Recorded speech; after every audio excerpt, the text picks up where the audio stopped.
ഞാനൊന്നൊരു പെസൽ ചായ ഉണ്ടാക്കി ഹോട്ടലിൽ നിന്ന് കിട്ടണ മാതിരത്തെ ചായ. പാല് വേറെ പാത്രത്തിൽ തിളപ്പിച്ച, അതിക്ക് കുറച്ച് വെള്ളം ഒഴിക്കണം, പഞ്ചസാര, എന്നിട്ട് അത് തിളക്കട്ടെ. ചായപ്പൊടി ഇടണം, അപ്പോഴാണ് ഈ ചായൻ്റെ ഇതുണ്ടാവും. ഇനി ഇത് നല്ല തിളച്ച് ഇത് പകുതി വറ്റണം. ഈ ചായപ്പൊടി ഇട്ടിട്ട് നല്ലോണം വറ്റണം, വറ്റി തുടങ്ങണം. ഈ ചായ വറ്റണം, അയാഴ്ച അധികം വറ്റിച്ചല്ല. പാല് തിളച്ച് ഇനി ഓഫാക്കുക. ഇനി നമുക്ക് ചായ ഓഫാക്കാം. പാത വരണം, ആ പാത ആദ്യം കിട്ടണം.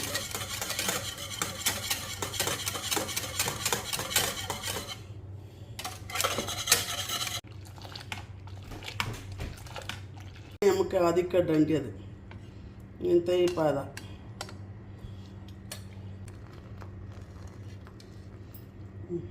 ഇനി നമുക്ക് പാല് പഞ്ചസാര വെള്ളം കൂടി ഇതായത് ഒഴിച്ചു കൊടുക്കുക.